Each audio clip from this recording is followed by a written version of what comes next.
What would you do if the janitor you married just to keep your company turned out to be the only man who ever truly protected you? The boardroom fell into a stunned silence.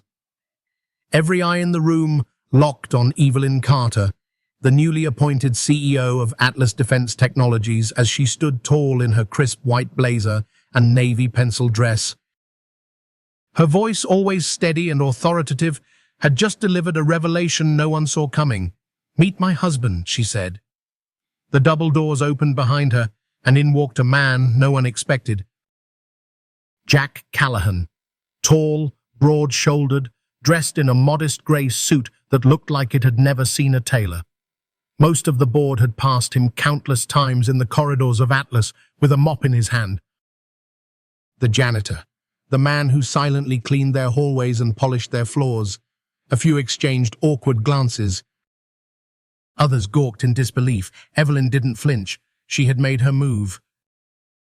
What no one knew, not even Evelyn, was that Jack Callahan was once the commander of one of America's most elite and classified special forces units. The man who scrubbed their floors, had assassinated dictators, and dismantled terror cells. And now, the past he had buried so carefully was beginning to stir again. 6 weeks earlier, Evelyn had become CEO after her father, Robert Carter, died in a suspicious yacht accident. Just 3 weeks after that, the board revealed a hidden clause in her father's will.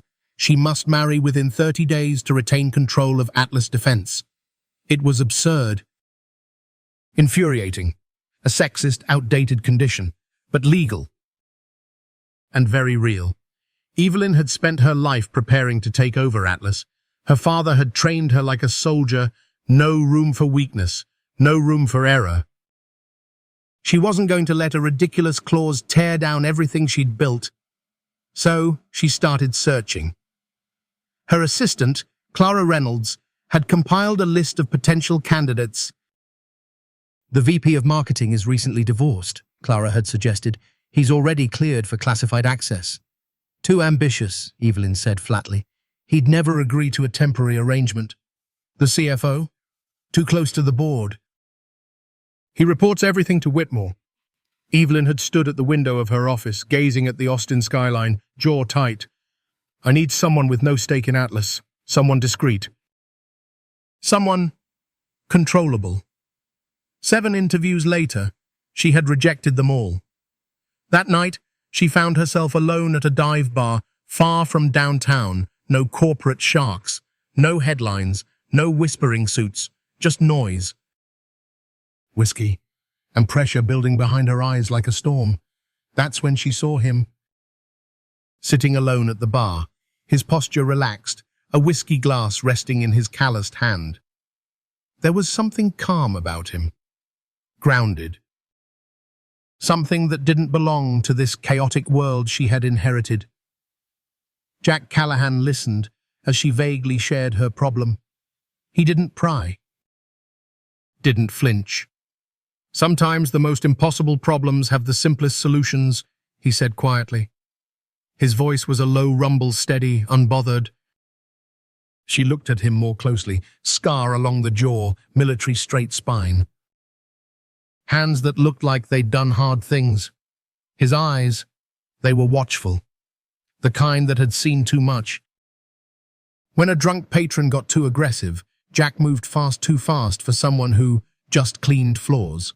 A single wrist lock, calm and efficient, left the man stammering an apology.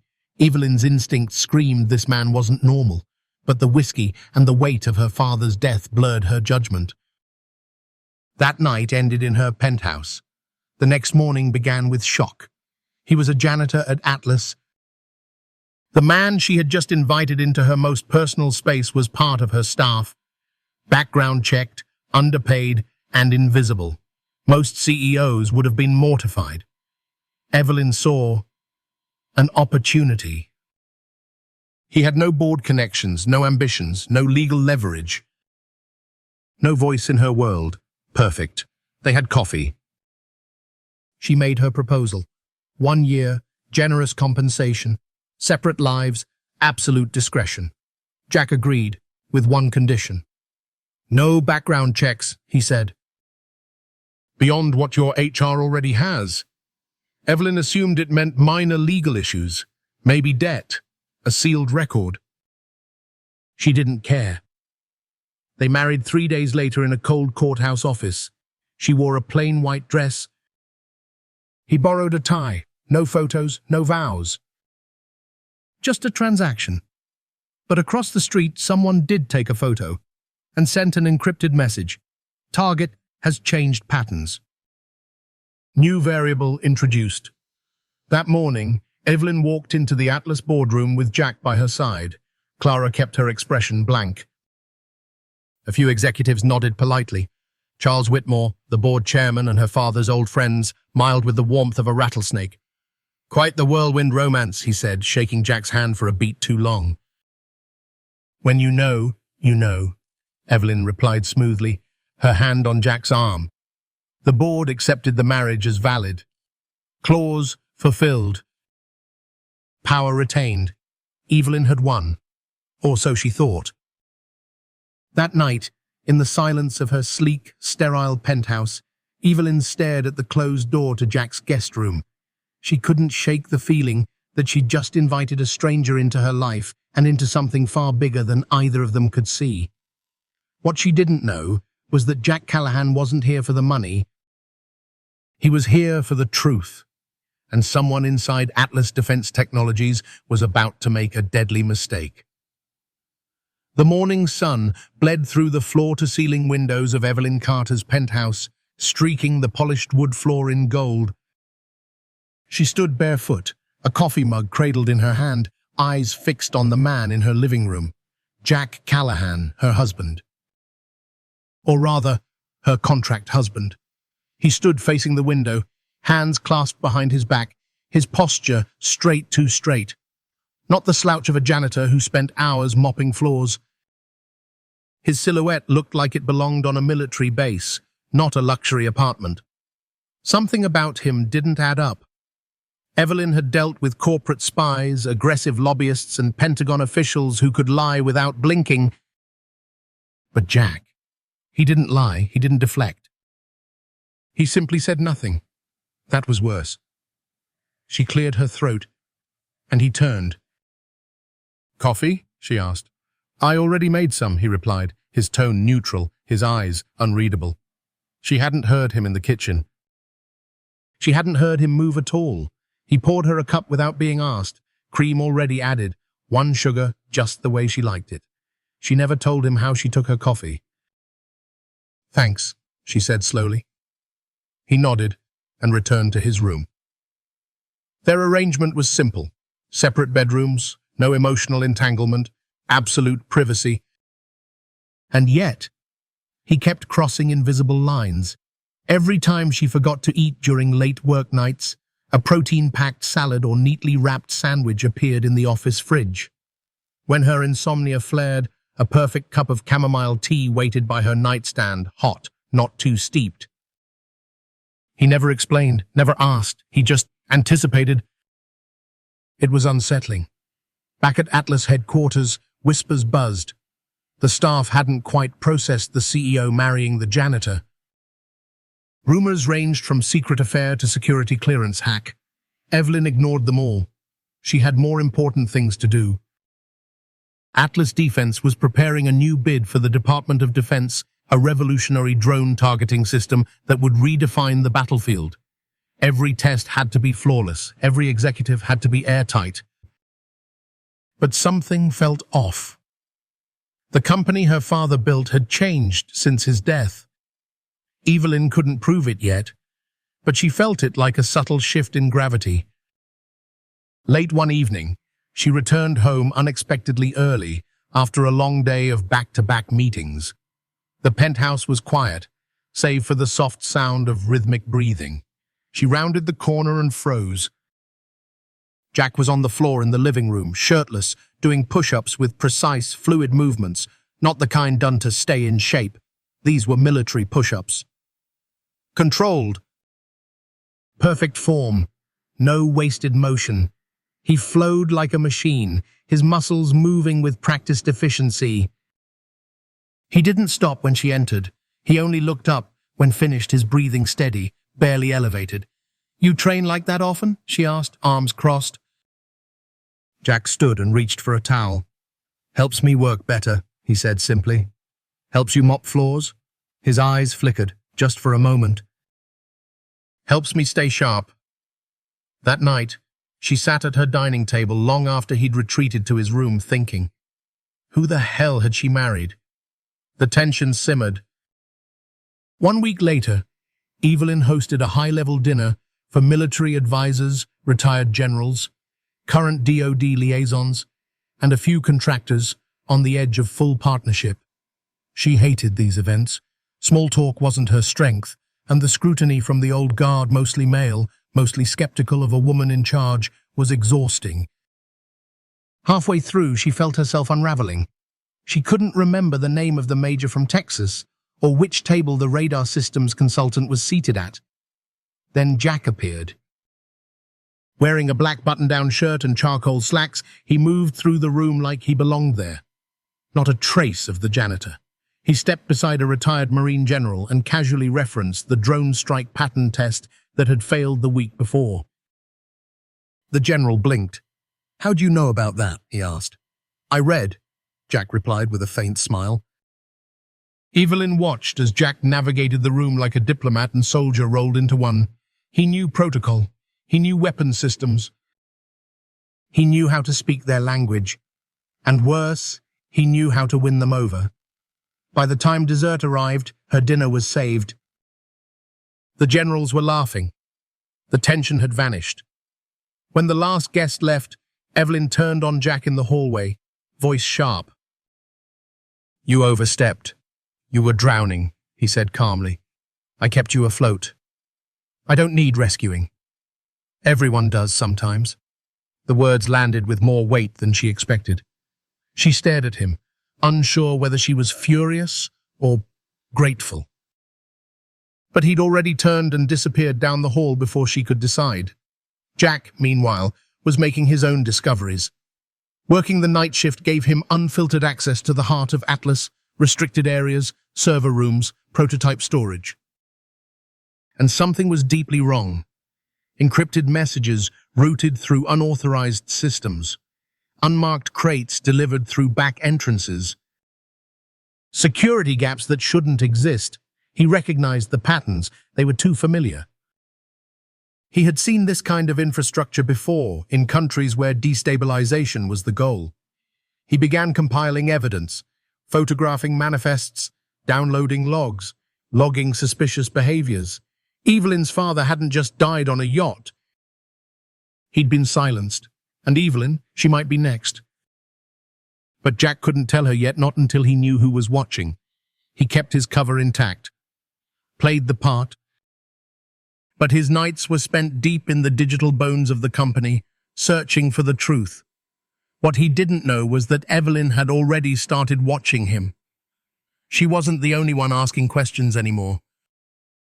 And as the walls between them continued to shift, neither of them realized the greatest threat was already inside. The banquet hall at Atlas Defense Technologies shimmered under the glow of hundreds of suspended LEDs. It was the biggest event of the year. The company had just secured a multi-billion-dollar contract with the Department of Defense, one Evelyn Carter had personally fought for. She was now, undeniably, the youngest and most powerful woman in the defense sector. She stood at the center of the grand hall, dressed in a deep sapphire gown that mirrored the Atlas logo.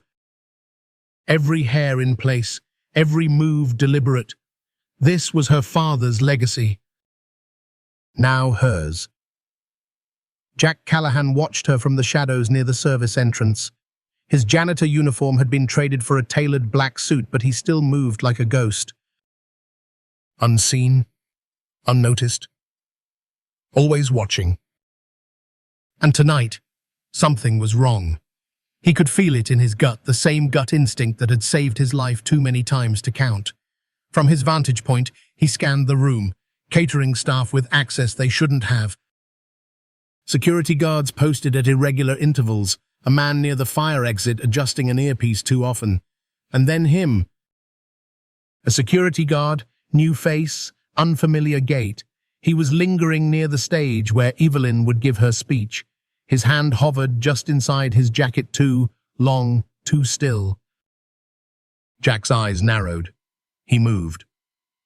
Evelyn took the podium, her voice smooth and practiced as she addressed senators, generals, investors, and engineers. Every word was measured, every glance purposeful, until she saw Jack, not standing quietly, not blending in, moving fast, too fast. Across the room toward the stage. "Ladies and gentlemen." That's all she got out before chaos erupted. A shout. A gun drawn, a flash of silver. The fake guard lunged. But Jack was already there. He intercepted the shooter mid-motion, twisting the attacker's wrist with brutal efficiency. A gun fired crack, and Evelyn felt the air shift beside her cheek. Then thud. The man went down hard. Blood bloomed through Jack's sleeve. Not his first gunshot wound, but Evelyn saw it as if in slow motion. Jack, standing in front of her, shielding her with his own body. People screamed. Security swarmed, but Jack was already gone. She found him hours later. Back in the penthouse, in the bathroom, stitching his own shoulder like it was just another chore. The white tiles were stained red, but Jack's face showed no pain, no fear, just calm, steady focus. "Who are you?" Evelyn's voice shook despite herself. Jack didn't look up. "Someone with experience." "With what?" "Assassination attempts? Military combat?" Still no answer. Her eyes narrowed. "You've been lying to me since day one." He tied the final stitch. "Not lying, just not sharing everything. Same thing. To you, maybe. To anyone with a brain," she snapped. Silence. Then softer. "You took a bullet for me." He met her eyes, then really met them. Someone had to. For a moment, something flickered between them. Something fragile. Evelyn broke it. "You don't work in maintenance, do you?" Jack shook his head. "No. Are you even here for me? Or for the company?" He hesitated. "Both." Her stomach dropped. Before she could speak again, her phone lit up. Atlas headquarters. Security breach. Evelyn's blood ran cold. "We have to go," Jack said immediately. At headquarters, chaos unfolded on the top floor. An active breach was underway, someone trying to access Atlas's most sensitive database, the prototype drone targeting system Evelyn had just sold to the Pentagon. The digital vault that held the nation's next-generation defense, and someone was in it. Jack moved with unnatural speed, taking control of the situation before Evelyn's own IT team could react. He bypassed security protocols, rerouted the data stream, and began tracing the intrusion. No hesitation, no uncertainty. "You've done this before," Evelyn said, watching his hands fly across the keyboard. "More times than I can count." "Who are you, Jack?" He didn't answer. Instead, he displayed a map of IP traces and access points. One source stood out. Charles Whitmore. Her father's best friend. The chairman of the board? Evelyn stepped back. Jack turned to her. "I don't think he's working alone." Her voice cracked. "What aren't you telling me?" He hesitated, then said carefully, "I used to work in intelligence analysis. That's all I can say right now."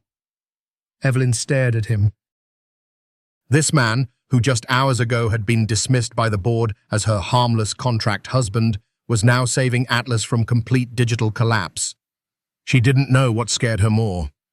That Jack Callahan was far more than he seemed, or that she had just discovered how fragile her company and her life really was. The penthouse no longer felt like hers. Evelyn Carter sat alone at the edge of the massive glass window, the skyline of Austin glittering in the distance. Her heels were off. Her carefully pressed blouse was wrinkled. In her hand was a glass of bourbon, her father's favorite, but the taste was bitter tonight. Across the apartment, Jack Callahan moved in near silence, bandaged shoulder stiff beneath his plain grey t-shirt. His movements were methodical, efficient. Controlled, too controlled. She couldn't stop watching him. "How long have you been in Atlas?" she asked quietly, not turning around. 7 months, Jack replied, "before the will clause was even public. Before your father died," he said simply. That stung.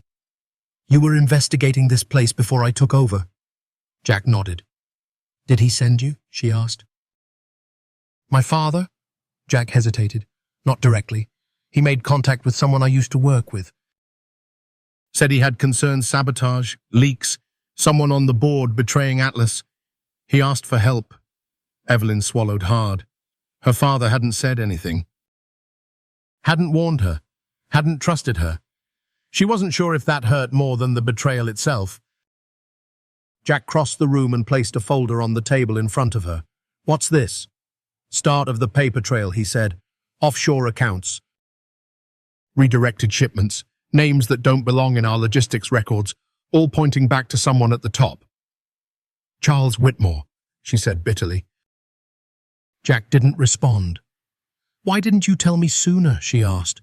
"I didn't know if I could trust you," Jack said, not unkindly. Evelyn flinched. "You married me. That was for access." "Is that all it was?" she shot back, voice sharp. Jack's eyes flickered. At first, she looked away. Her throat tightened. She hated how much that admission affected her. The next morning, Evelyn walked into Atlas like nothing had happened. Her stride was sharp, her face unreadable. The Ice Queen was back, but inside, something was unraveling. She began reviewing internal records with fresh eyes. Expense logs, procurement approvals, project test failures. She noticed things she hadn't before, dates that didn't line up, patterns that repeated. Tiny fractures she once ignored now screaming for attention. Clara, her assistant, noticed the shift. "You're not sleeping," Clara said, handing her coffee. Evelyn nodded. "There's too much at stake." Clara hesitated. "You've been different since the attack." "I got married to a janitor and took a bullet to the shoulder," Evelyn said dryly. "Different's probably fair." Clara didn't laugh. "I don't think he's who he says he is," she said instead. Evelyn looked up, sharply. "He's not," she admitted, "and that's the problem. He's so much more." That night, Evelyn returned home early.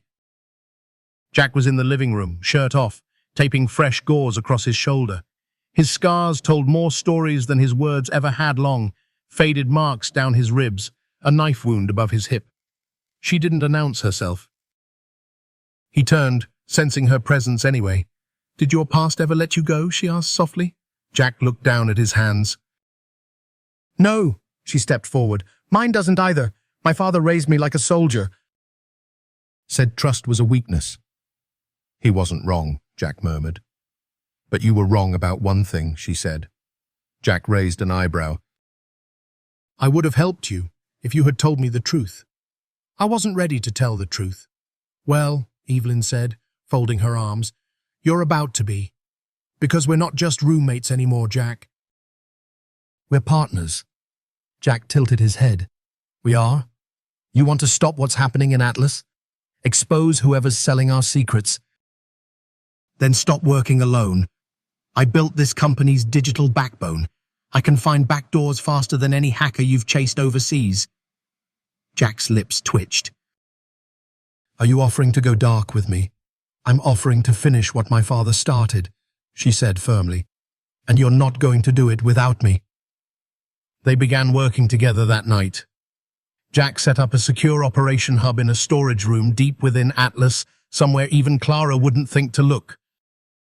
Evelyn rerouted one of the internal servers to monitor outgoing pings to foreign IPs. Jack pulled footage from warehouse docks, and she ran algorithms to detect discrepancies in signature keys. 2 brilliant minds sewn from war, one from technology finding synchronicity.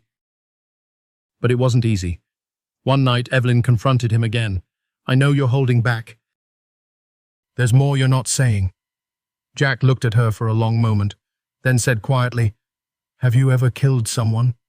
She froze. "I have," he continued. Not proud of it, but it was necessary. People like the ones in this building.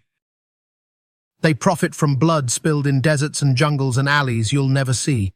They don't care who dies as long as they get paid. That's who we're fighting.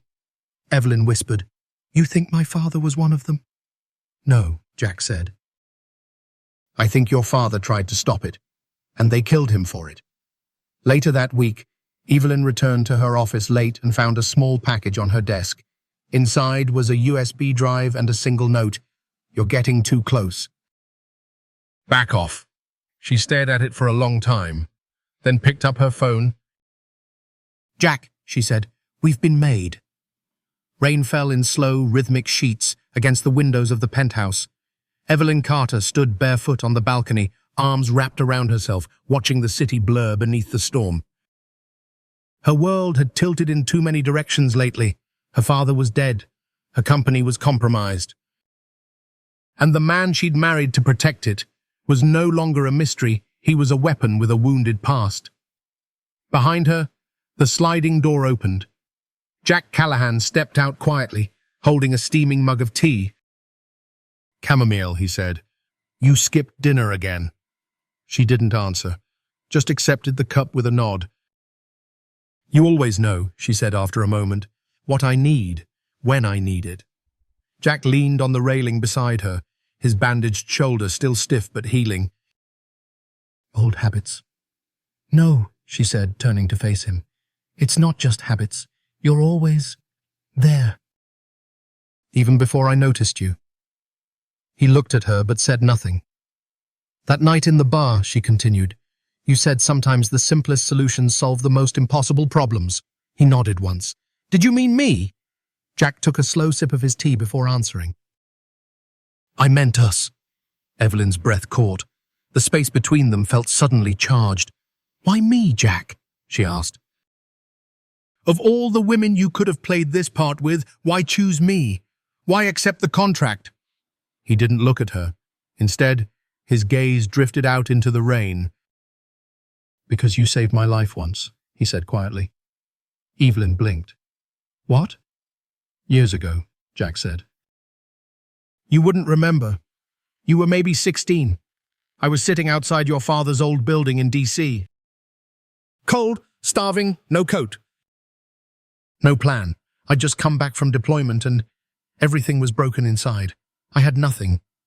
She searched his face, her memory reaching. "You came out of the building," he continued, "carrying a brown paper bag.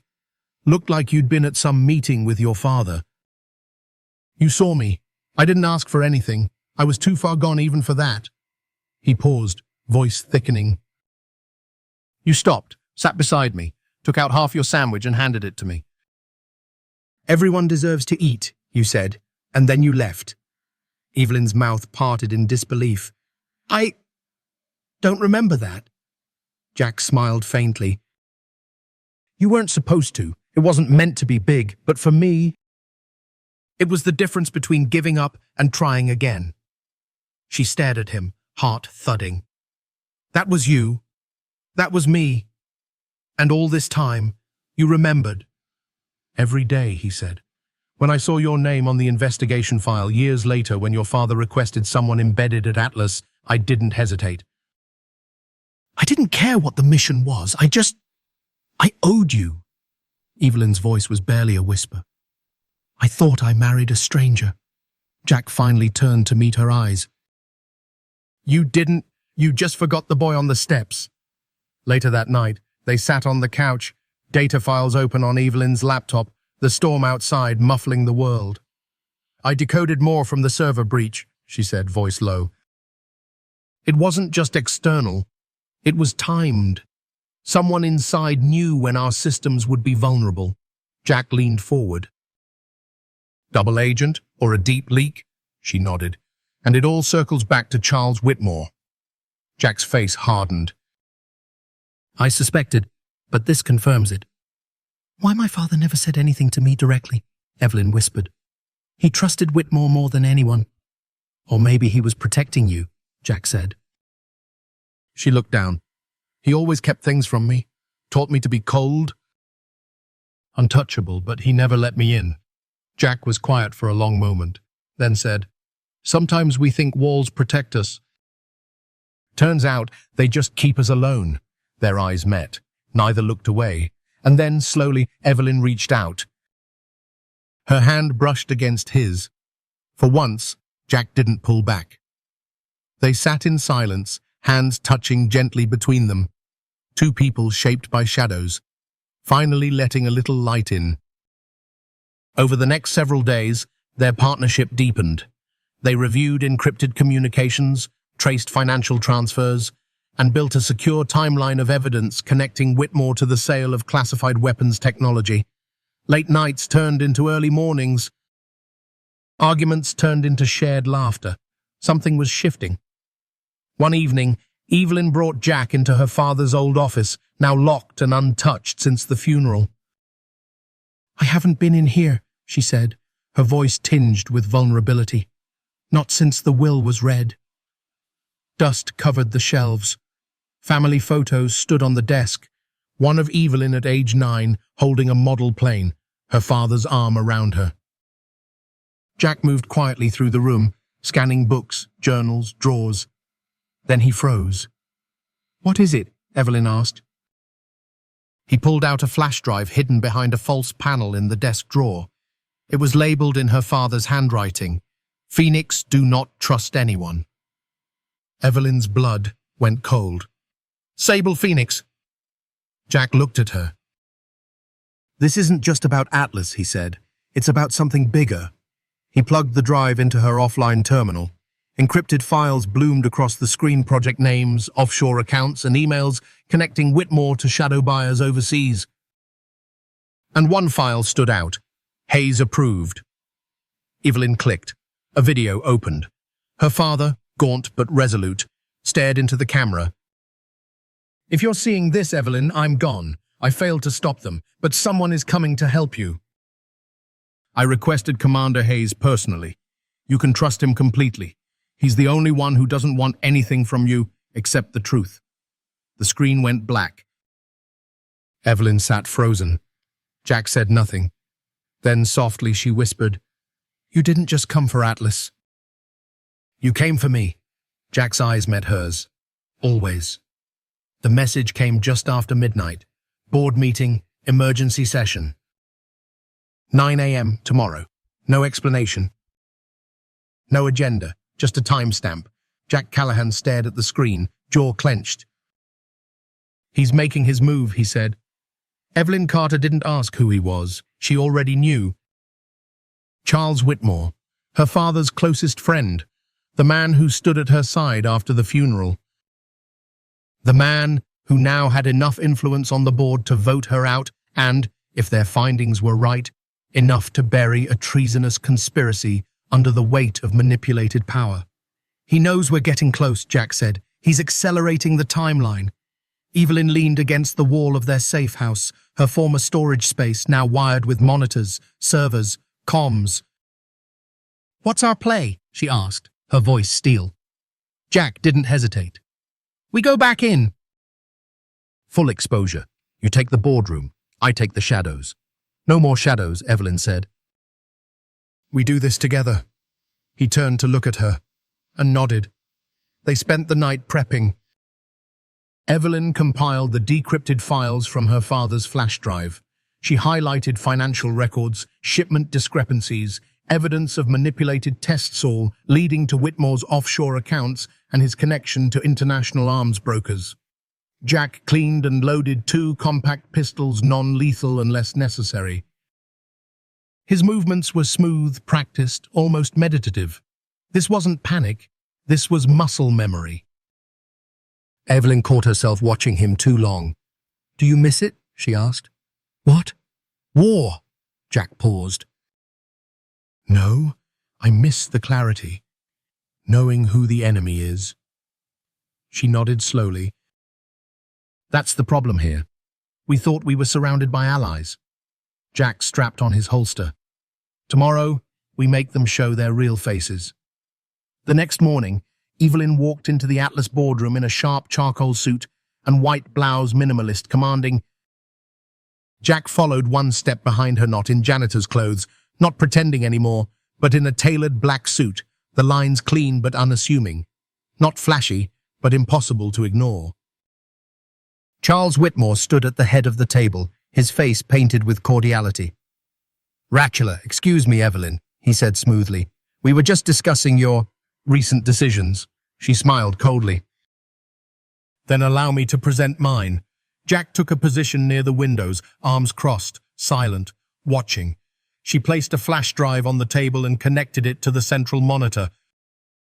One by one, files appeared. Wire transfers, procurement fraud, emails to known arms dealers, project sabotage linked to internal signatures. Some board members leaned forward. Others leaned back. Whitmore didn't blink. "This is speculative," he said calmly. "Fabricated. That's what you're betting on?" Evelyn said. "That no one will believe their eyes? Your grief is clouding your judgment." "Then let's clear it," said Jack. He stepped forward and pressed a button. An audio file played. "Shipment rerouted through Dubai. Client confirmed." "Use blackout channel 4D." Whitmore's voice, distinct, recorded from encrypted comms Evelyn and Jack had intercepted. The room went still. "You bastard," one board member muttered. Whitmore's mask cracked just for a second. Then he smiled. "You shouldn't have come back." Red lights flashed. Security lockdown engaged. Across the intercom, "This is a Level 1 breach. All personnel remain in designated zones. Do not attempt to exit the building." The boardroom doors sealed with a mechanical thunk. "What are you doing?" Evelyn snapped. Whitmore turned to her with terrifying calm, preparing a controlled response. "The two of you are a threat, and threats, my dear, must be contained." Jack was already moving. He grabbed Evelyn's wrist. "We have to go, now." From down the hallway, footsteps thundered, armed guards in black uniforms, Atlas security, but not loyal to Evelyn. Handpicked by Whitmore. "Maintenance tunnel," Jack said, scanning the layout. "East corridor." "You knew this might happen," she said as they sprinted. "I didn't know. I planned like I did." They ducked through a side door, descended into sublevels Evelyn didn't even remember existed, old service shafts from before the last renovation. Above them, gunfire rang out. Screams. Someone pulled a fire alarm. Atlas was under siege from itself. Deep in the tunnels, the echo of boots chased them. One of Whitmore's mercs rounded a corner, rifle raised. Jack stepped forward. The fight lasted 3 seconds. Jack moved like lightning, redirecting the rifle, elbow to the throat, disarm, then a clean takedown. The man slumped unconscious at his feet. Evelyn stared. "You were never a janitor." "No," Jack said, breathing steady. "But I swept up a lot of messes." Another guard approached. Jack ducked, rolled, fired 2 clean shots to the thigh and arm. Non-lethal. Controlled. Evelyn felt her heart pounding, but not from fear, from awe. This was the man her father had trusted. This was the man she married. And suddenly, she wanted to be by his side, not just to survive, but to fight. They reached the secondary control room. The security system override terminal. Evelyn immediately began typing. "This is our shot," she said. "If I can upload the evidence to the Department of Defense's encrypted channel, it's game over for Whitmore." Jack stood guard at the door. "Make it fast." Her fingers flew across the keyboard. Then, error. "Access denied. Systems blocked. Remote purge initiated," she said. Jack swore. "He's trying to wipe everything." "Then we don't have time." She pulled out a secondary drive, backed up proof they'd prepared for worst case. But the upload would take 92 seconds. "Too long." Jack looked at her. "I'll hold the room." "You're injured." "I've been worse." Evelyn stared at him. "You don't have to do this." "Yes, I do." He turned, raised his weapon, and took position. Outside, Footsteps approached. Inside, Evelyn began the upload with shaking hands. Gunfire erupted. Screams, shouts. Evelyn didn't look away from the screen. 64%, 71%. Behind her, Jack fought like a man who had nothing left to prove. Just something worth protecting. 89%. Blood hit the wall. She turned, horrified, but Jack was still up, breathing hard, favoring his side. Upload complete. "Got it," Evelyn cried. Jack dropped to one knee, blood soaking his suit. She ran to him, caught him before he collapsed fully. "Jack!" He grinned through clenched teeth. "Told you! I sweep up messes!" Blood pooled on the white tile. Jack Callahan lay slumped against the bathroom cabinet, breath shallow, shoulder wrapped in a fresh field dressing. Evelyn Carter had applied with shaking hands. She was no medic, but he guided her through it calmly, even as he drifted in and out of consciousness. "You're losing too much," she whispered, pressing down harder. He winced. "I've had worse." "That line's getting old." Jack smirked, then passed out. Evelyn sat back on the cold floor, her adrenaline draining into exhaustion. She'd uploaded the files, sent them to the Department of Defense. Everything was now out of Whitmore's hands, but that didn't mean they were safe. In fact, something about it all felt too easy. She glanced down at the bloody floor and the man who'd just taken bullets to protect her, again. How many times would he be the shield? How long could he keep doing this? He woke hours later. The rain outside had stopped. Morning light filtered through the windows. Evelyn sat in a chair across from him, knees tucked to her chest, eyes red but alert. "You're alive," she said softly. "Disappointed?" Her lip twitched. "Not this time." He sat up slowly, grimacing. "Did the upload go through?" "Yes." "But we triggered something." Jack's eyes sharpened. "What kind of something?" She handed him a burner phone. "You got a message?" "Encrypted. Came through your secure line." Jack unlocked it with a thumbprint and a retinal scan. A single sentence appeared on screen. "Sable Phoenix is compromised. Targets include Atlas leadership. Extract or eliminate." The air left the room. Jack's jaw tightened. "They found us." "Who's they?"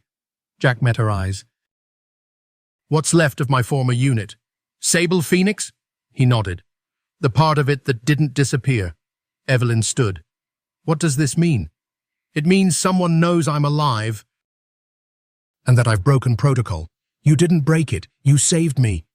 I also exposed operations, traced encrypted files, used my training to take down a conspiracy without authorization. That alone would put me under review.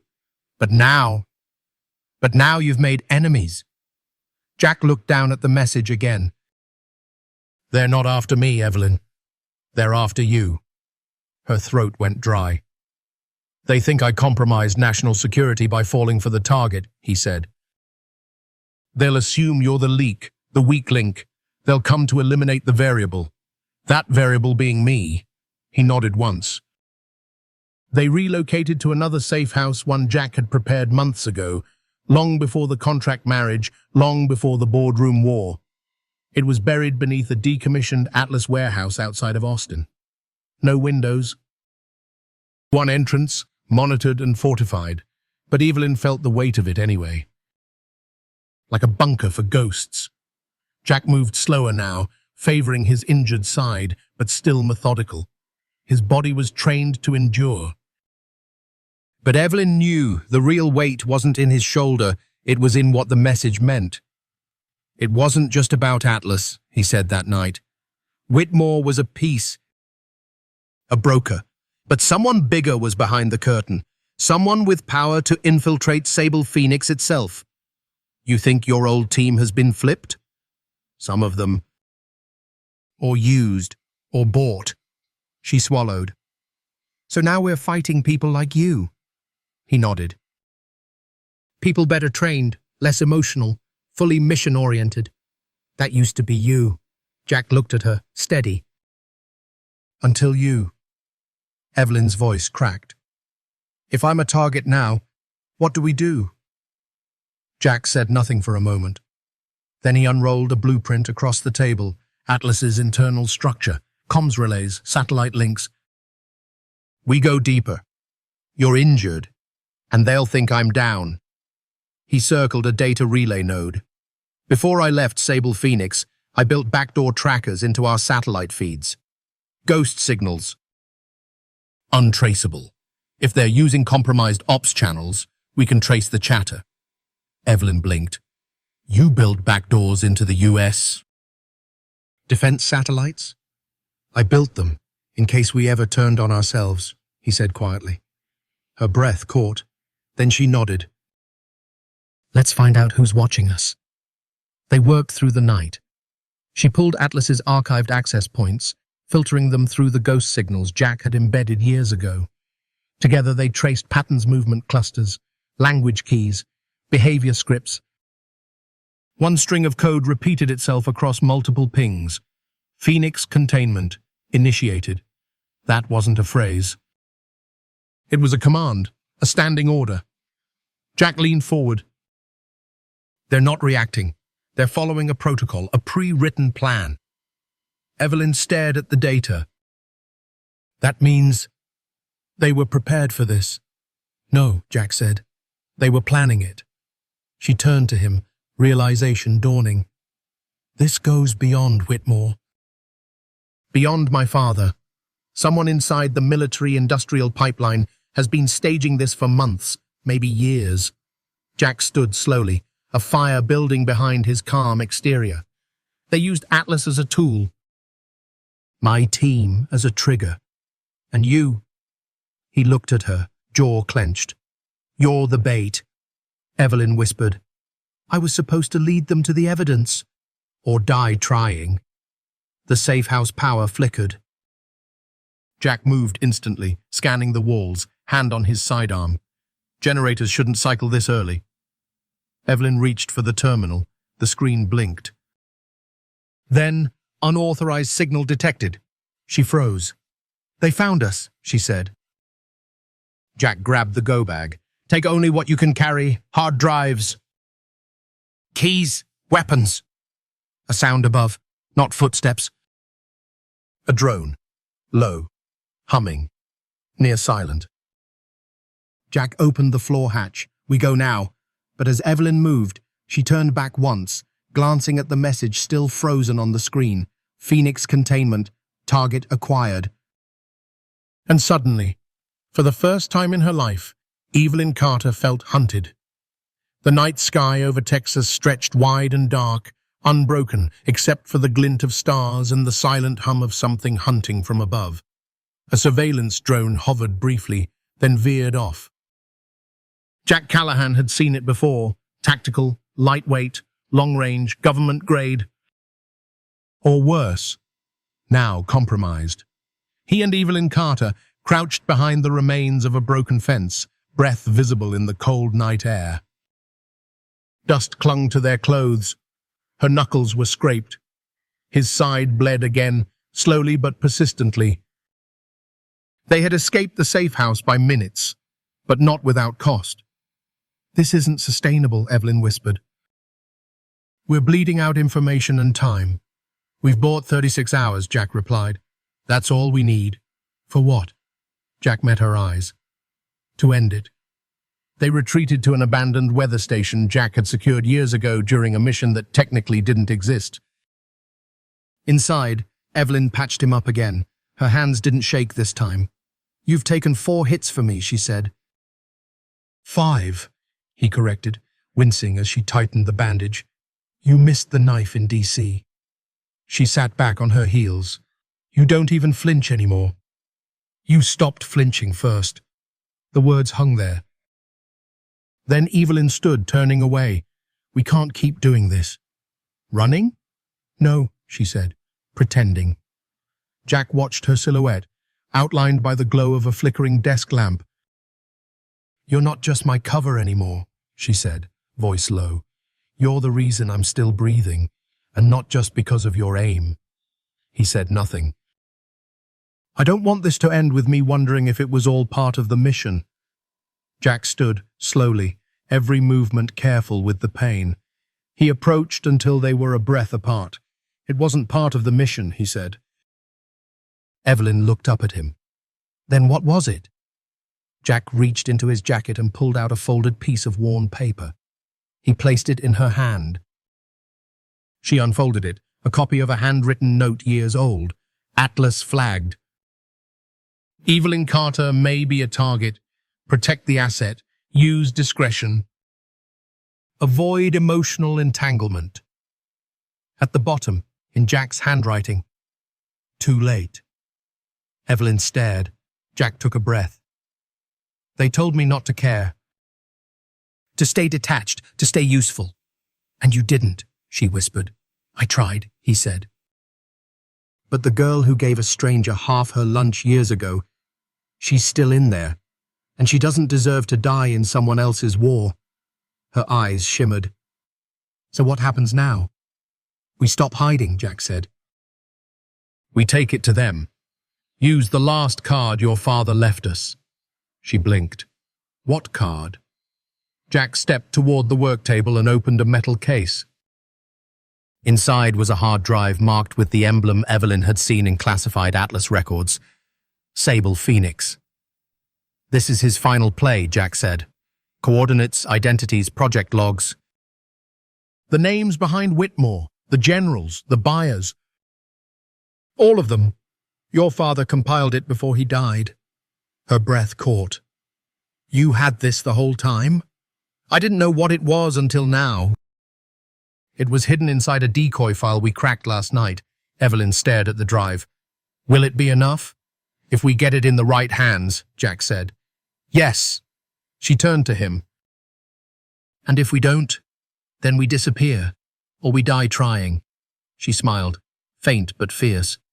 With you, either way. Jack took her face in his hands. I've been many things, Evelyn. A soldier, a spy, a ghost. But I've never wanted to stay until I met you. And in that moment, in the quiet storm before war, they finally let go. Of the contract, of the past, of the walls. Their kiss wasn't desperate. It was inevitable. Two people who had been surviving for so long, they forgot what it meant to choose something not for duty, not for mission, but for themselves. The next day, they re-emerged. Evelyn activated Atlas's old tactical relay system, buried since her father's time, broadcasting a secure beacon to trusted military contacts outside the compromised chain. Jack fed the Phoenix drive into a secure military uplink. He typed the final commands and paused. There's no going back, he said. There's nothing worth going back to, she replied. He hit send. Within hours, responses came pouring in. A retired intelligence officer confirmed the file's authenticity. A federal judge issued sealed warrants.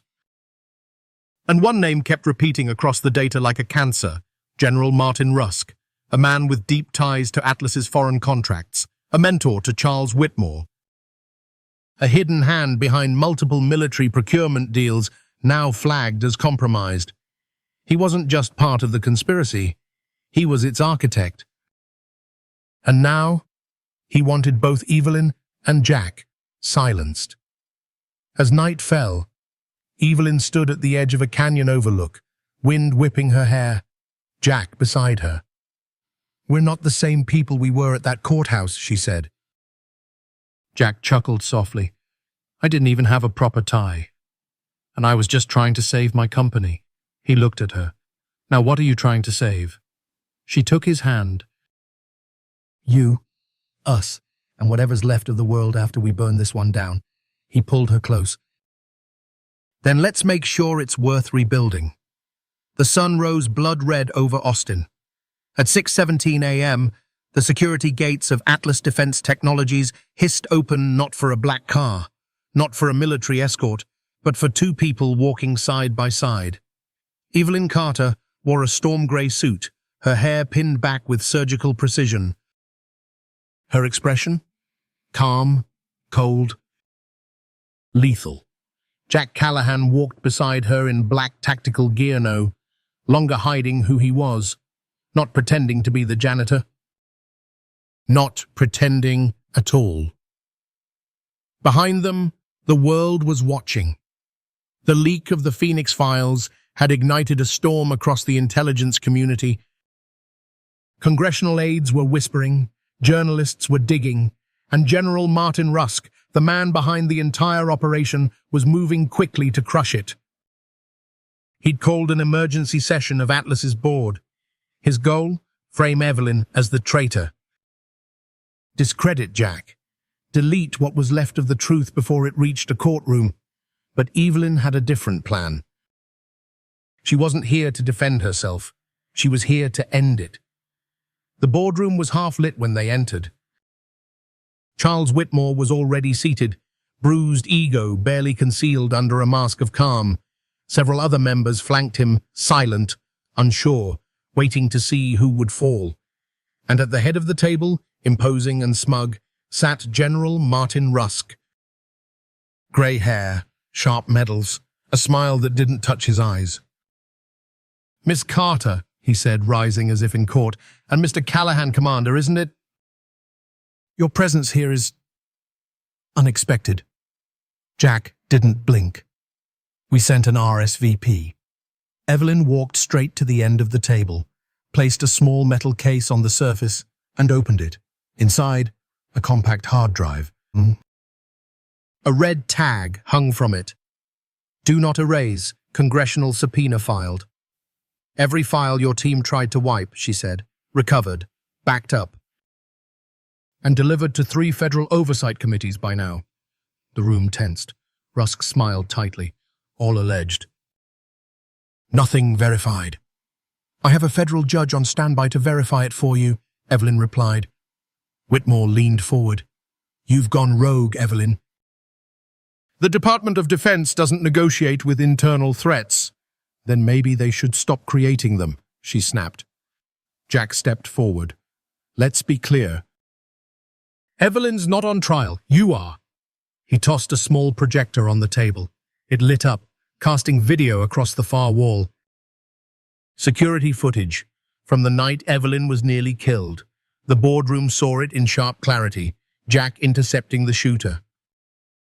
The guard's weapon drawn, Whitmore giving a signal just seconds before the attack. A few gasps broke the tension. Whitmore paled, taken out of context. "Then here's more context," Evelyn said, pulling up comms logs. Emails from Whitmore to arms brokers.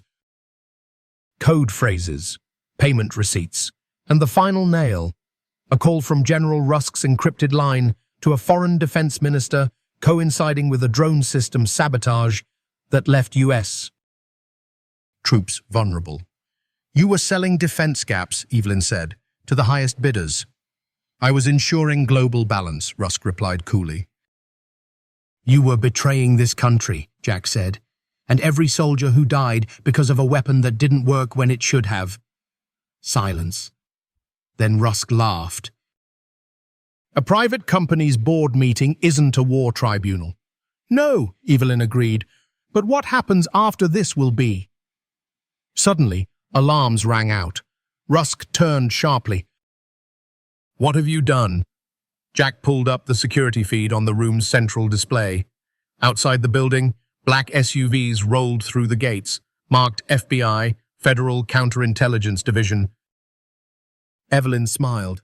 "You brought war to Atlas. I brought the Constitution." Within moments, agents stormed the boardroom. Whitmore stood, flustered. "You have no authority here." One of the agents held up a warrant. "Actually, sir, we have plenty." Another read off the charges: conspiracy, treason, sabotage of defense systems, obstruction of justice. When they reached General Rusk's name, he stood without resistance, calm, even as they cuffed him. "You're making a mistake," he said to Evelyn. "No," she replied. "I'm correcting one." As Rusk was led away, he glanced at Jack. "They'll come after you, Callahan." Jack smiled faintly. "Let them." The boardroom emptied. Only Evelyn and Jack remained.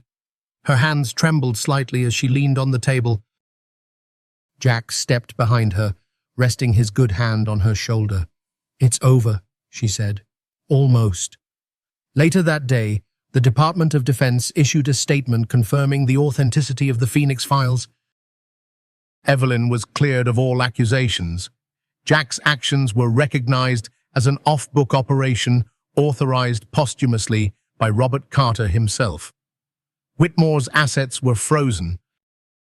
Rusk would face a closed-door military tribunal, and Atlas was Evelyn's again.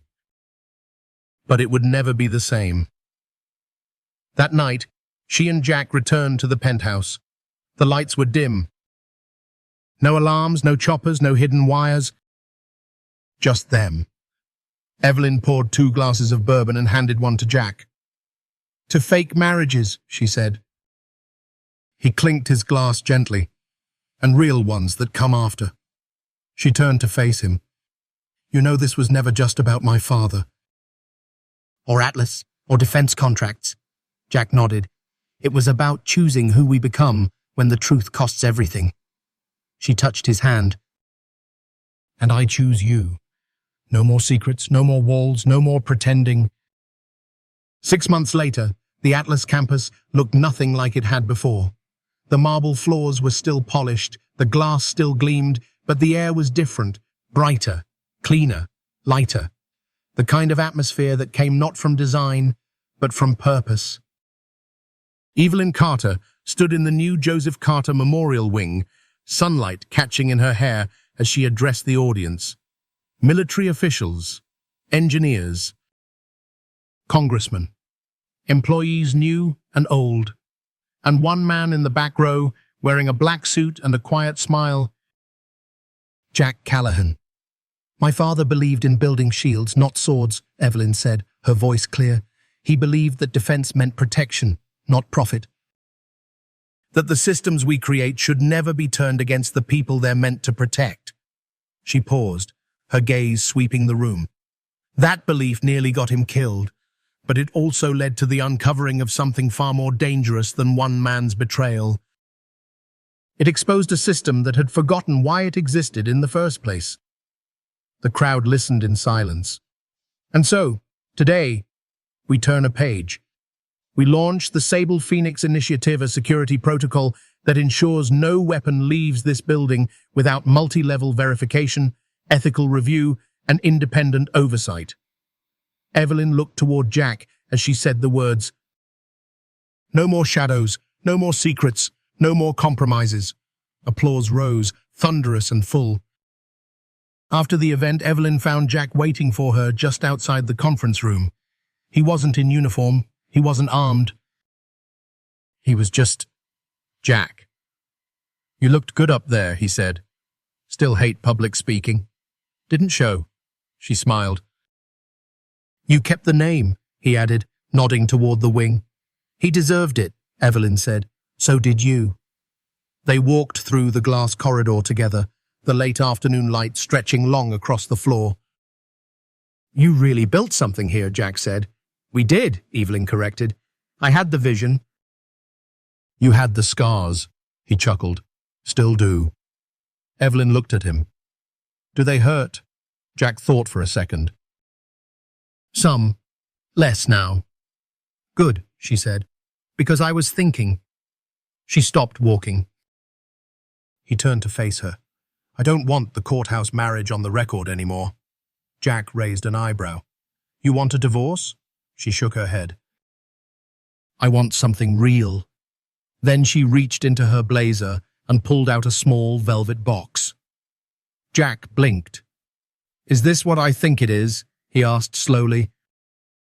"You took a bullet for me twice," she said. "Built a firewall that saved half the defense sector, took down a general, and stitched your own shoulder shut on my bathroom floor. Hell of a checklist." She opened the box, a titanium band, simple, unadorned, like him. "Marry me. For real this time." Jack didn't hesitate. "Only if you let me pick the cake." 3 weeks later, they married in a quiet garden just outside the city. No board members, no politics, just them, Clara, a few trusted friends, and a field of white roses. Evelyn wore a soft cream dress, not stiff or corporate. Jack wore navy. His side had healed, though the scar would stay. They said their vows without scripts, without bodyguards, just honesty. And when they kissed, the applause was warm and personal. This time it wasn't about duty, it was about choice. That night, they returned to their home, no longer a penthouse of glass and silence, but a converted farmhouse outside Austin. Wide porch, open air.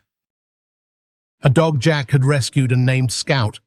They stood side by side as the sun dipped below the horizon, the sky awash in gold and rose. Jack's arm slipped around her waist. "You think it's over?" Evelyn asked. Jack tilted his head, listening to the distant wind. "Not quite," he said. "There's one thing left." She turned. "What's that?" He pulled a tablet from his pocket and tapped the screen. A red dot blinked on a map of Eastern Europe. "The last Phoenix file just lit up," he said. "Encrypted data, similar patterns." "Looks like Whitmore and Rusk had international partners who didn't shut down when the funding stopped." Evelyn's smile faded. "But," Jack continued, "this time we're not alone. The Sable Phoenix Initiative flagged it. 3 agencies already tracing it, and we've got safeguards in place." Evelyn nodded slowly. "So what you're saying is, we might not be done," Jack said. "But we're not outnumbered anymore." She reached for his hand. "Good, because I'm not losing what we built." "You won't," he said. Then softly added, "I'm not going anywhere, Evelyn." She leaned into him, eyes closed, content for this moment. 1 week later, the Department of Defense issued a public commendation for Evelyn Carter and Jack Callahan. It didn't name their full operation, didn't detail the threat stopped, but it ended with a simple phrase: "In honor of those who protect in silence, lead with integrity, and rise from the ashes not as weapons, but as guardians." Final scene. Evelyn stands in her new office, overlooking the horizon. Jack steps in, 2 mugs in hand. "System check complete," he says. "Nothing breached, nothing flagged. Yet." He hands her the coffee. She smiles. "So what now?" He grins. "Now we go on with our lives." Until the next fire. They clink mugs, and outside, the new Atlas flag unfurls in the wind, not a sword, but a phoenix in flight. In a world where loyalty can be bought, and truth is often buried beneath power, the story of Evelyn and Jack reminds us that integrity never goes out of style. Evelyn, a woman hardened by loss and leadership, learned that trusting someone isn't weakness, but a foundation for true transformation. Jack, a man who once lived in the shadows, proved that a single act of kindness, even half a loaf of bread, can change a life forever. We live in times when image often matters more than substance, and truth is easily manipulated. But this story reaffirms a timeless truth. What's done in the dark will always come to light if someone is brave enough to stand for what's right. Whether you're someone who has weathered life's many storms or simply searching for renewed faith in humanity, let this story remind you, real love, honesty, and courage are still worth everything. It's never too late to speak up, to love again, or to fix what was broken. Some wounds may leave scars, yes, but they can also remind us how far we've come and how deeply we've lived